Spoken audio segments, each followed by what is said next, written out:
Greetings, folks. Too Improper here, bringing you 2 bullets. But this time, these 2 bullets are going to go to a single gun, just like in one of my other ones. Wait, now what you have here is the 40 Smith & Wesson, a potent high-pressure round, and the 9mm. This one happens to be a Spear Gold Dot, and it's 124 grain. Nice defense round. Love it. That's my round of choice. Anyway, these 2 bullets are going to a gun that I believe is one of the best value guns that you can find on the market today. And the reason I say that is because this gun, here it comes. Boom! Oh my god, does that look like a Sig Sauer? Well, we'll get to that. This gun here is the Zastava EZ-9. This one happens to be the EZ-9 Compact. This gun here is a great value, and I do not mind sharing with you. I am all about value here.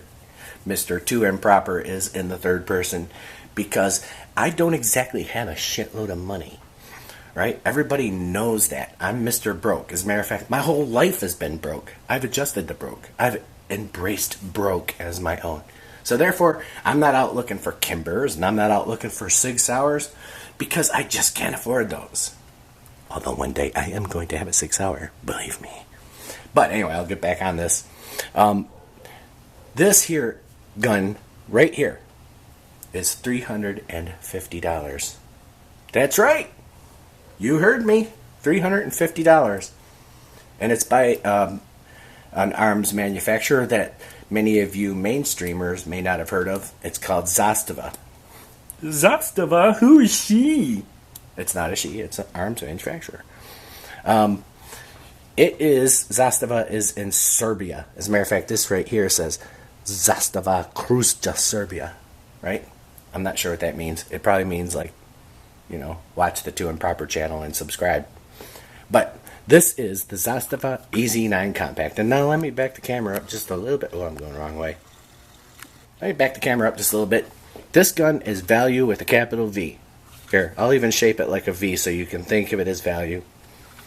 $350 for a 15-round semi-automatic pistol that is built very solidly. This pistol is built tank solid. Okay, now let me bring it close for some of the features.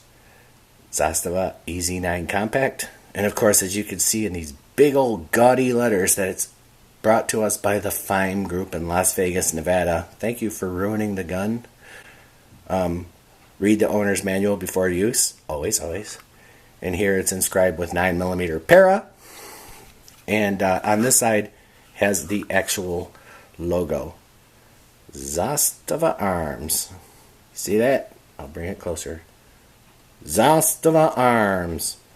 And then Zastava Kruzja Serbia. Which again, I don't know what that means. Now, let's go on with the ergonomics of this pistol first. Ergonomically, this pistol felt good in my hands, and that was the reason I wanted it. I mean, I was interested in it because it was $350, and I made a trade for this, But it was $350, and I was interested in it because of how well this felt in my hand and how little it cost. And then I went on to research it before I actually did any transactions to get this. And then I saw that everybody was happy with their Zastava EZ-9s. There's a guy called Juju, XIU, I believe it is. Check out his video on that. Pretty good. This is a very good handgun. Anyway, I looked at a few YouTube videos on the Zastava EZ-9 Compact, and then I decided, yeah, okay, all right. As long as people are happy about it, and it's a gun that poor old me can afford when I sock money away, trade away guns in my life, then I end up getting the Zastava EZ-9 Compact. Let's look at the details. We got a tack rail on the bottom, very good, and it is functional. I did try it out. The grips here, regrettably, are plastic. Hear that? That just sounds like plastic, and it is. But again, it's the value. So those of you who are sitting at home going, that's not a Sig Sauer, that's nowhere near a Sig Sauer. No, it looks like a Sig Sauer P226. And so let's get to that. A lot of people, well, I shouldn't say a lot. I did notice some people were saying that this is like a Sig Sauer P226. It is in no way like a Sig Sauer P226. They can't be confused with each other because they're built differently. They may have a similar shape, but there's no way this is a Sig Sauer P226, and I'll show you why. First of all, the decocker, right? The decocker is right here where a Sig Sauer's would be, and it is also the slide release, right? So it works pretty well. Let's do it for fun here. Alright, see, the decocker works pretty well. But it's not like a Sig Sauer's decocker, and you could tell the difference by the way you feel it, you know? But this decocker, unlike a Sig, is also the slide release. So when you bring the gun back, and you can see right here, see that slat of metal moving up and down? I mean, that's just a matter of leverage. That is no way engineering, really. I mean, it is, but it's not anywhere near the fastidious engineering that Sig Sauer does to make their guns all function. This is just simple mechanics. And it releases the slide the same way, just by pulling that little slat of metal out of the way. Right? Now, I'm not saying it doesn't do it well. It does what it does well. But there's no way this is a Sig Sauer. And when you take it apart and you see the milling marks on the inside, you know it is not the same thing as a Sig Sauer. So don't say it is. Anyway, let me zoom in here a little bit. It's a great gun, though. I mean, I am telling you what. I, again, am all about value. Value with a capital V. And if you can get a halfway decent gun just like this one for $350, do it. By all means, do it. Let's take it apart really quickly so I can show you the difference between this and a Sig Sauer. Alright, so, lock my slide back, right? Flip this here lever down. I like that. It's looking easy so far. Then you do your slide release and pull it off. The internals here on this part of the gun looks just about like most of your double action, single action pistols, which this is. And when you look at the internals, here is your guide rod and your pin. Nice. Okay. The barrel. I love the stainless steel barrel against the black pistol. Very nice. It's very shiny. I love black on stainless steel. I think that looks awesome. I mean, you know what I mean? I think black and stainless looks great. Could be because I'm American. We like everything flashy. And now let's look at the inside here. We're going to go slow up the camera. And you can see the milling marks inside here. And there's some digits written in there or whatever the deal is. Let's see if I can get that focused in there. There's no way a Sig Sauer is going to have machining marks like that, right? But now, for this pistol, then I recommend you get Sig Sauer out of your head, because it's not trying to be and it's not going to be. It just looks like one. So I know that there are some EZ-9 owners that think their EZ-9 is a Sig Sauer, and I regret to inform you that it is not the case. And if you've ever held a Sig Sauer P226, and you guys know by my review that I have, the two of them are two totally different animals.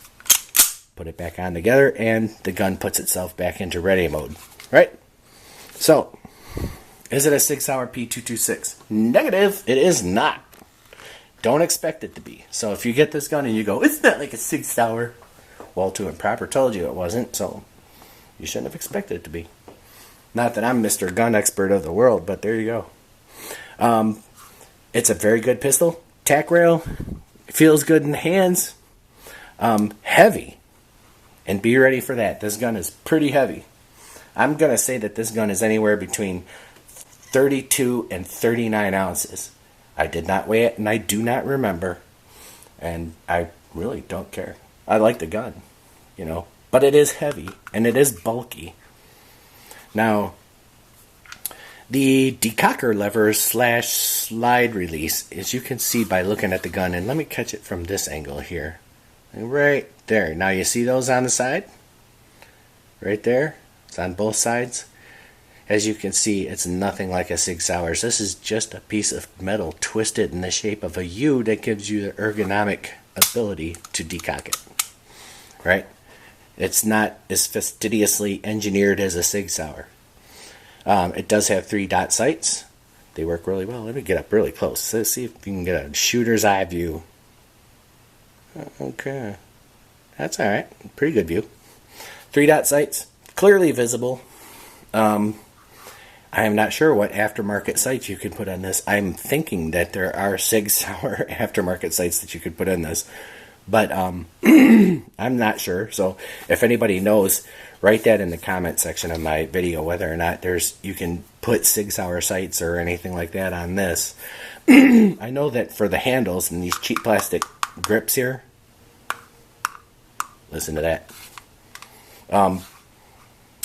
that, there's nothing on the market to replace these, because it's not Sig Sauer-ish on the grip department. For VZ grips or for anybody else that makes grips, you know, there's nothing you can really replace this with.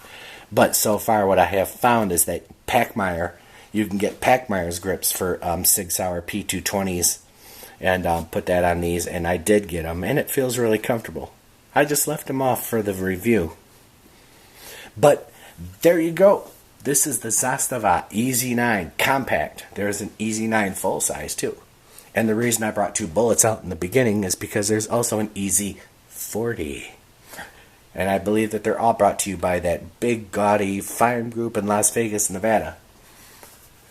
But anyway, so there it is, the Zastava EZ-9. If you have any questions about this gun, and write them in the comment section and I'll be glad to answer you. And if I was wrong about any of my stats on this gun, or the Zastava company, or whatever, which was founded in 1853, they started making cannons, and now they make everything, including grenade launchers, let me know, and then, you know, everybody that goes to my page can read that and find out for themselves. Thanks for watching. This is Too Improper. My email address is scrolling across the bottom of the screen as I speak to you right now. That's tooimproper@gmail.com. Feel free to write me anytime you want, and I will answer you providing you are polite and I feel like it. Thanks for watching. God bless America, and God bless you, my viewer. Ding.